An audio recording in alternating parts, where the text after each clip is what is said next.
Continuamos. El señor don Alfredo Pérez Rubalcaba hablaba el otro día en el debate, antes de ayer. Hemos hablado del debate, no vamos a hablar del debate, pero sí de una de las frases. Habló de las diputaciones. Almudena nos cuenta más. Diputaciones sí, diputaciones no, entra en el debate electoral este tema, si son necesarias o no, pero dentro del mismo Partido Socialista hay diferencias de opinión. Alfredo Pérez Rubalcaba apuntaba en el debate la necesidad de suprimirlas por ser instituciones preconstitucionales. Ahora desde el gobierno andaluz, también formado por el Partido Socialista, hay dudas sobre si son necesarias o no. El debate sobre las diputaciones ha entrado de lleno en la campaña electoral. El candidato Alfredo Pérez Rubalcaba abogaba en el cara a cara por suprimir duplicidades y por ende las diputaciones, calificándolas como organismos preconstitucionales. Por su parte, el secretario general y presidente de la Junta, José Antonio Griñán, pronunció el pasado agosto que son buenos instrumentos de aprovisionamiento de servicios a municipios que de otra manera no los tendrían. Por su parte, la portavoz de la Junta, Mar Moreno, se mostraba ayer totalmente partidaria de la reforma institucional de Rubalcaba, y es que a su juicio no plantea la supresión de la prestación de los servicios, sino la sustitución de los prestadores. Sobre este asunto también se ha pronunciado el partido andalucista. Afirma que tan solo hace 10 días, el 29 de octubre, los socialistas de Sevilla rechazaron suprimir las diputaciones provinciales. Así quedaba reflejado en un acta de pleno que se celebró y que ahora ha hecho público el partido andalucista. Juan Carlos Jiménez Laz. La verdad es que es lógico que para Rubalcaba sea muy difícil ser candidato con ideas nuevas, porque claro, se las carga toda la herencia y el pasado de su participación en el gobierno que nos ha traído a esta situación y de su participación en todos los criterios del Partido Socialista. Esta es una contradicción más. Es evidente que en la situación de crisis que estamos viviendo y cada vez haya más reivindicaciones de adelgazamiento de la administración, porque además efectivamente este país ha sido el país de la multiplicación no tanto de los panes y los peces como de los proyectos y las administraciones. Entonces es evidente que será necesario un adelgazamiento de las administraciones, pero es extraordinariamente sospechoso que el Partido Socialista solamente se haya planteado la supresión de la administración de la Diputación en este momento en el que ha perdido la mayoría de las diputaciones, cuando ha perdido políticamente la mayoría de las diputaciones, y estamos conociendo cosas en algunas diputaciones, como después veremos en otra de las noticias, de la Diputación de Granada, que se está convirtiendo prácticamente casi en un constante en este programa, porque cada semana es fuente de noticias, nos cuentan por lo que hicieron en el pasado sus anteriores moradores. Es tremendamente sospechoso. Entonces parece que lo que estamos es ante realmente la típica, bueno, vamos a aprovechar que el PSOE pasa por Valladolid y vamos a lanzar esto, cuando las diputaciones es evidente que cumplen unos fines administrativos, políticos y sociales de gran importancia, es decir, para poder alcanzar a pueblos pequeños que de otra forma no alcanzarían una gran cantidad de servicios. A lo mejor lo que hay que plantearse es la supresión de tantas fundaciones, empresas públicas y mancomunidades como han generado precisamente las administraciones socialistas, que de eso no hablan, y de eso hay muchísimo. En Andalucía somos expertos, en tener planes, proyectos, con una cantidad de nombres fabricados y artificiales extraordinarios, y de mancomunidades y todo este tipo de cosas. A lo mejor es de eso de lo que hay que plantear. Habría que mirar esa parte, Andrés. Yo suscribo gran parte de lo que ha dicho Juan Carlos. Mancomunidades y más de 80 en Andalucía. Mancomunidades. ¿Cuál es la función de una mancomunidad? Pues la mancomunidad, pues, en fin. Se le supone mancomunidades son de servicio, de prestación de algún servicio. Sí. Pero si estamos diciendo que el servicio lo presta o el ayuntamiento en concreto. Y de escuelas, talleres, claro, y de tal, pero la Diputación. Pero que al final hay una duplicidad. Si es que lo mismo que están haciendo desde la propia Diputación, te lo están haciendo en la mancomunidad. Al final, lo que se han convertido tanto las diputaciones como mancomunidades como consorcios son una especie de cuarteles de invierno donde hay que colocar a determinada gente, y eso lo estamos viendo en Andalucía y lo hemos visto durante mucho tiempo. En mi opinión, yo creo que las diputaciones, tanto en Andalucía como en el resto de España, deberían suprimirse, y si no suprimirse, aligerarlas hasta la mínima expresión. ¿Por qué? Que se convierta en unos órganos simplemente de coordinación. Que se quiera atender fundamentalmente a los pueblos más pequeños, que son donde parece que que deben de tener una atención prioritaria por parte de la Diputación, que se haga así, pero de luego lo que no se puede consentir es pues eso, que se conviertan pues en refugio de jarrones chinos que no tienen dónde colocarlos, ¿no? Y eso es lo que ha pasado en Andalucía durante mucho tiempo y ha pasado también en otras comunidades. Entonces se pervierte el fin y es que no hay dinero. Yo creo que tiene que llegar el punto que no es un adelgazamiento puntual y una terita, sino que tenemos que ir hacia un replanteamiento sistémico. Este sistema, el que tenemos ahora mismo, es imposible de sostener. Pero fijaos, no sé si recordáis el debate, en ese instante yo sí recuerdo, y yo como telespectador en ese momento lo que vi a lo mejor es una reacción por parte del candidato socialista de una forma desesperada, porque lo soltó sin previo aviso. No preparó el terreno, dijo, y además... No, ya antes dijo... Felipe González había hablado también de supresión de las diputaciones. Viene planteándose... Desde después de las elecciones municipales. O sea, casualmente después de mayo, cuando pierden varias de las diputaciones, intentáis decir esto, ¿no? No, intentamos no, yo te lo digo. Voy a intentar. Aquí hablamos claro y en libertad. Pues ya está. Era para ordenar un poquito. Justo a posteriori. El propio Rajoy se lo dijo claramente. Al día siguiente empezaron ya... Ahora que ustedes ¿Cuántas diputaciones perdieron los socialistas? No tengo ahora mismo el dato caso concreto. de Andalucía, por ejemplo, son 5 diputaciones las que están gobernadas por el Partido Popular y solo 3 por el Partido Socialista. Ten en cuenta que en Andalucía gobernaban las 8. O sea, la pérdida en Andalucía, solamente en Andalucía, ha sido terrible. No conozco ahora mismo el dato del resto de España, que sería yo creo que el Partido Popular se debería de replantear también un adelgazamiento muy significativo de las diputaciones. Si no quiere suprimirla, por lo menos un adelgazamiento. Yo no sé si tiene que aplicar la dieta de la cebolla o la dieta de la alcachofa o la que sea, pero desde luego que se quede en un órgano de coordinación, que es lo que tiene que ser, ¿no? Porque luego yo estoy absolutamente en desacuerdo con todo aquel que pretenda justificar el gasto público reduciendo administraciones que dan servicios. El problema es de honestidad.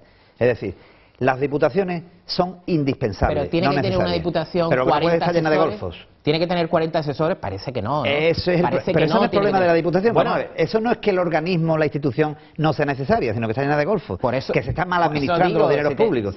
Pues la mancomunidad lo mismo. Mira, vamos a ver, las mancomunidades se han creado porque una diputación... Vamos a poner el ejemplo de Cádiz, por ejemplo, que se da una circunstancia muy particular, y es que tiene pueblecitos pequeños, pero tiene grandes ciudades.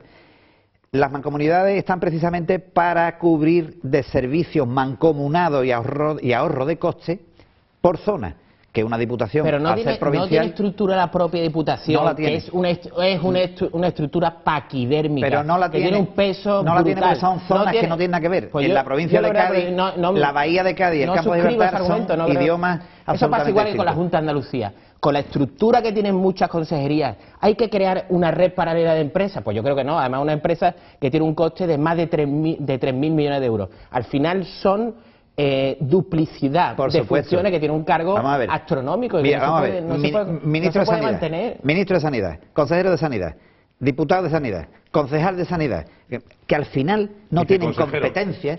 Viceconsejeros, es que no tienen competencia y efectivamente estamos duplicando. Pero vamos a ver, vuelvo a repetir, si el problema es de honestidad, el problema es en el momento que se convierte. Yo creo que es de volumen, es de honestidad y es de volumen. Porque estás metiendo a gente a dedo, porque estás cargando sueldos, por muy porque honesto estás metiendo dietas, coches oficiales. Por muy honesto que sean los 40 asesores que una diputación, creo que el problema es de volumen. Eso no, pero que eso no es honestidad. Claro, no, tener 40 asesores no no está dando la respuesta, ¿no? Si hay 40 asesores, hay 38 que si son honestos presentarán la denuncia. Pero no tiene que haber asesores. Pero es una forma si de las diputaciones eran prestadoras de servicio, ¿por qué hay que crear otros organismos prestadores del mismo servicio? Igual pasa en las empresas públicas y en las nuevas agencias empresariales. Hay agencias empresariales que se han creado después de la reordenación del sector público, que tú coges el organigrama y tienes prácticamente un organigrama clavado al de la consejería. Si ya hay una consejería que tiene incluso personal, hay sentencias del Tribunal Supremo de Justicia de Andalucía que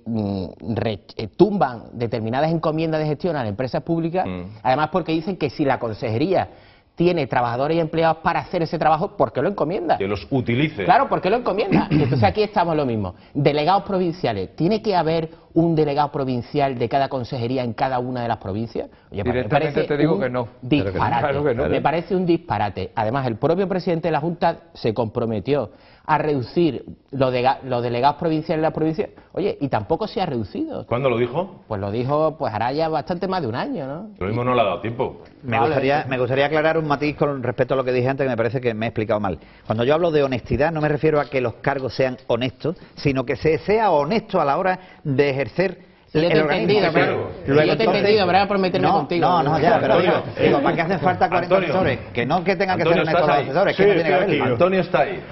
Danos el pulso. Tómanos la tensión. Mira, yo también voy a opinar, como dijo en su momento José Luis, como una persona, en este caso, no sigo en profundidad estos temas, sino simplemente como ciudadano a la calle, pero voy a arrimar el ascua a mi sardina, tanto en el tema anterior como en este que hemos tratado, el tema de los ERE como el tema de las diputaciones.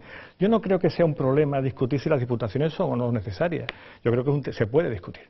Yo creo que es algo que se puede discutir y además debe discutirse porque efectivamente estamos en una situación en la que la crisis económica nos hace ver que tenemos que ser restrictivos con el gasto. Yo creo que eso es absolutamente indudable. El problema está en la ética que tienen las instituciones en sí mismas. Es decir, lo que no se puede, igual que en el tema de los seres existía una responsabilidad jurídica, que ya se verá, existe también una responsabilidad social. Igual pasa con lo que es la organización de la propia administración. Responsabilidad social en el sentido de que las administraciones no tienen que hacer lo que honestamente, voy a utilizar tu palabra, éticamente deben de hacer. Y lo que no deben crearse son estructuras, unidades que creen duplicidades y que fundamentalmente, éticamente, estén creadas no para servir socialmente, sino para servir otro tipo de intereses que no son para los que deben ser creados. Colocar amigos. No pasa nada. Sí, colocar amigos. ¿Te refieres a eso? Simplemente colocar... Sí, como hablamos claro en el programa... Sí, no es cuestión de hablar claro, no, porque yo no lo sé si realmente cuál es el interés que se quiere tener, pero puede ser que la utilidad que se esté dando no es la que realmente para la que están creadas esas unidades o esas estructuras. Se puede nombrar a una persona desde un punto de vista personal para que preste un servicio, pero después ese servicio está prestado... ¿Quién valora eso? ¿Quién valora la duplicidad? La duplicidad de valorarlo... El Tribunal Superior de Justicia de Andalucía que dice eso no se hace...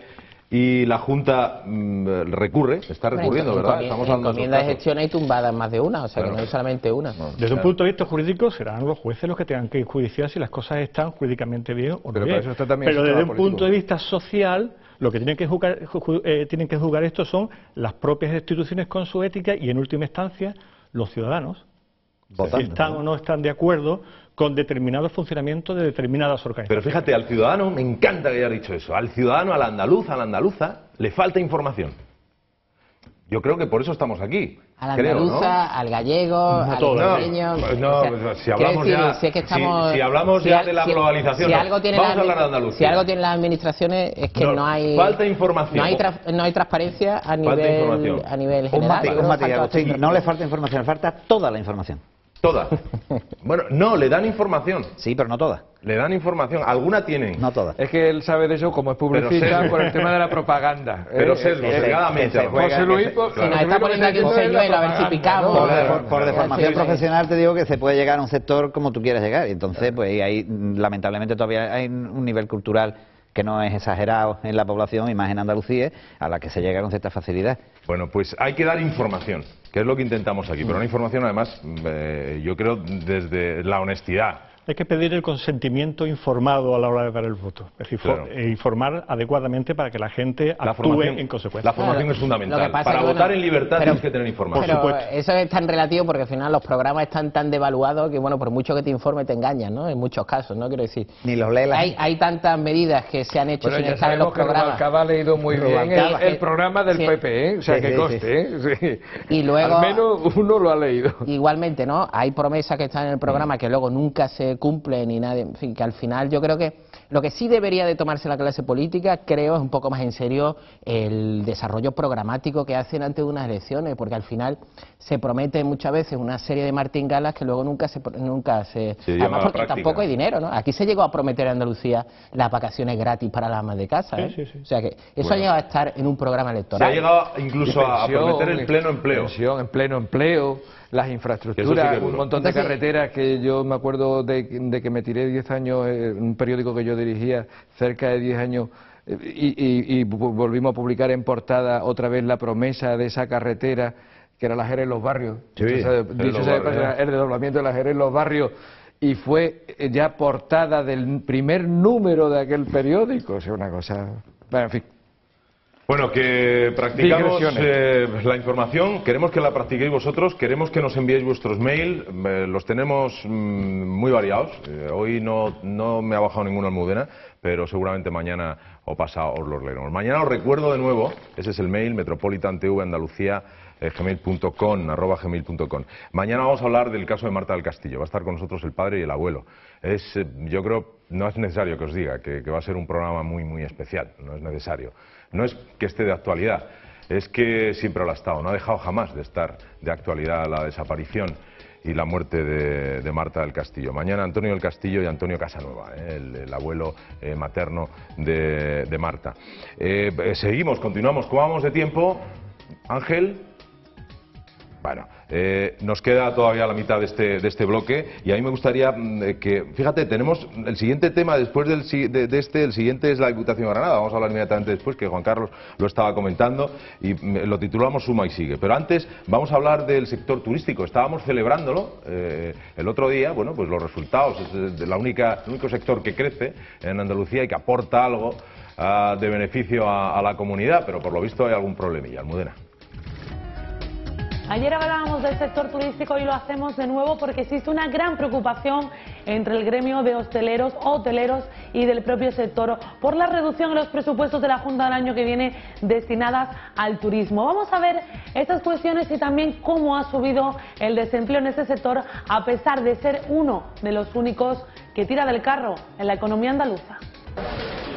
El número de parados en el sector turístico español alcanzaba las 348.385 personas en este tercer trimestre del año, con una tasa de paro del 13%, lo que supone un incremento de 2 décimas respecto al mismo periodo del pasado ejercicio.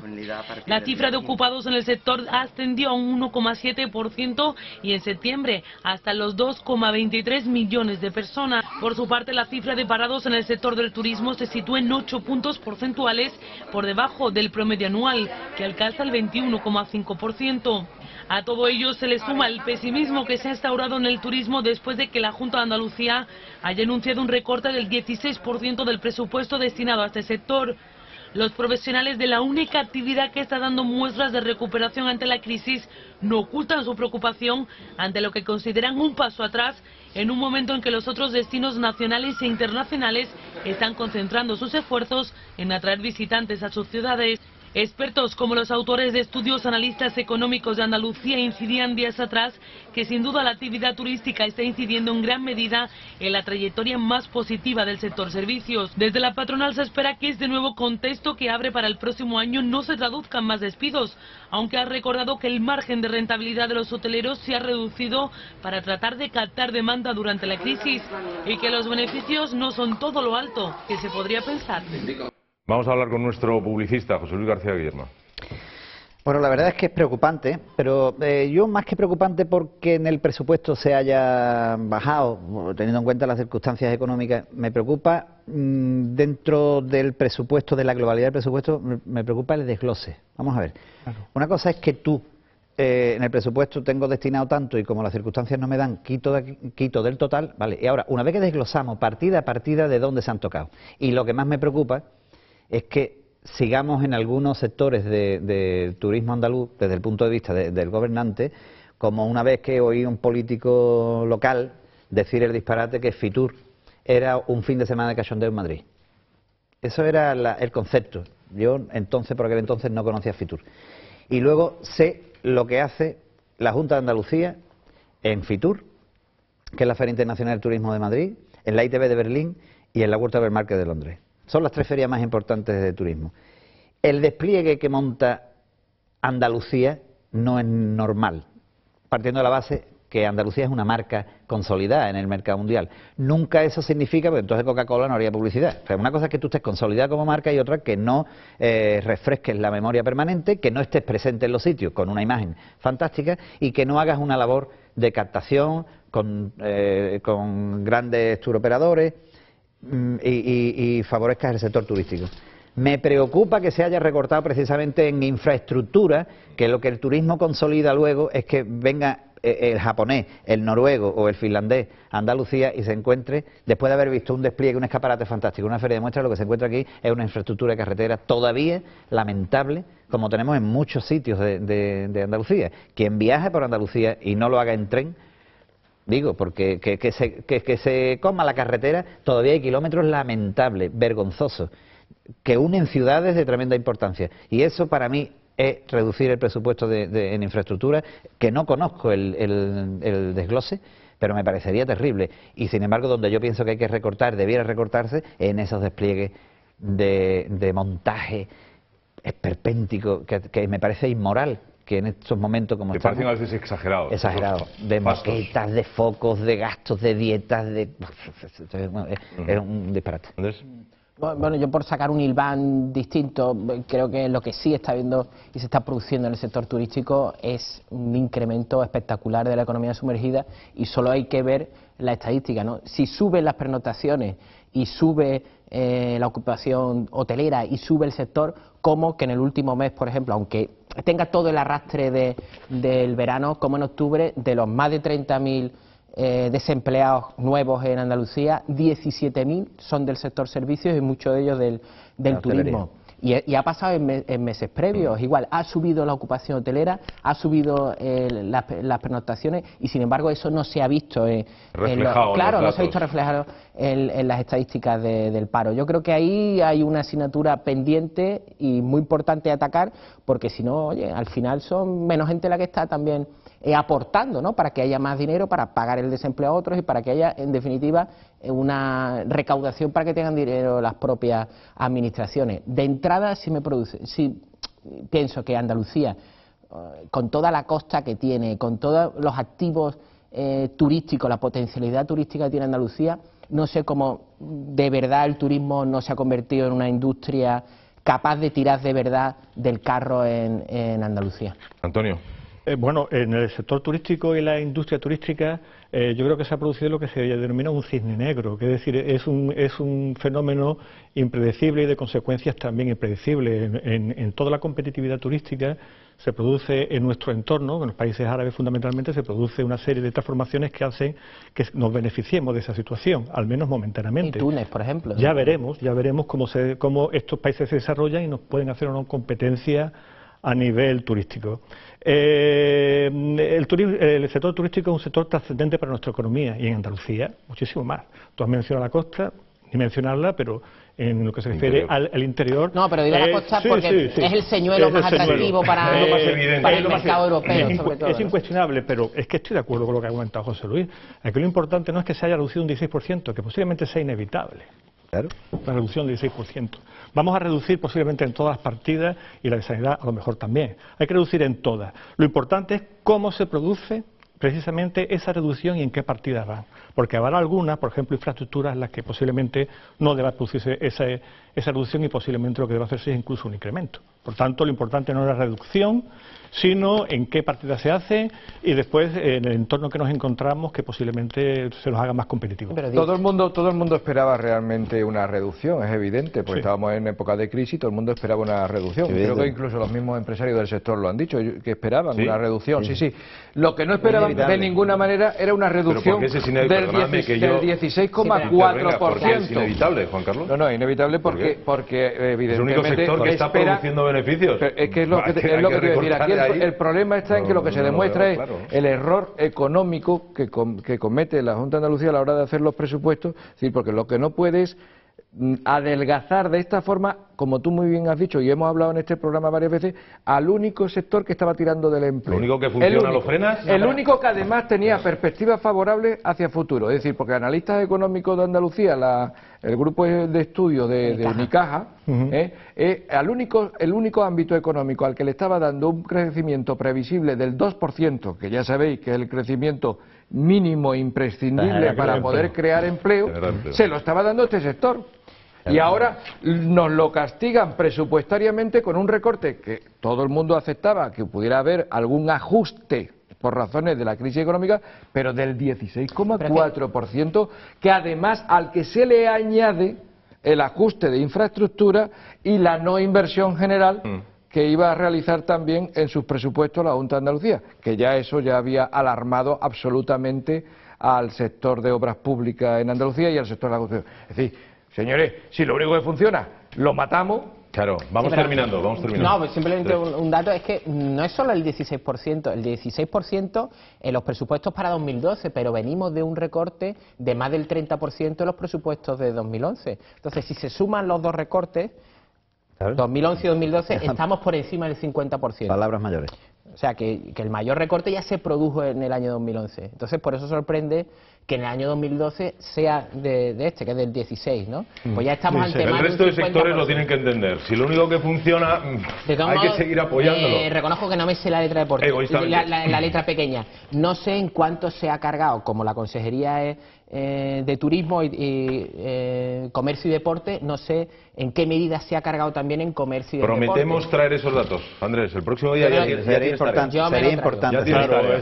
verlo también, porque sí es cierto que la consejera de Hacienda dijo cuando presentó los presupuestos en el Consejo de Gobierno que se iba a cargar más el recorte a comercio y deporte que a turismo. Entonces, también eso es oportuno. Para finalizar, Antonio. No, simplemente, pues nada, pues ver cuáles son las partidas en las que efectivamente se hacen esos recortes. Bueno, ¿no? Que eso es lo importante. Pues prometemos traer esos datos y compartirlos con todos vosotros. Nos vamos a publicidad, vamos a hablar de la Diputación de Granada y después vamos a hablar de sanidad. Ahí Antonio tiene su actuación estelar en esta inauguración para nosotros, que es su presencia aquí en el programa. Nos vamos a publicidad, no os mováis por favor, porque lo vemos en nada y menos.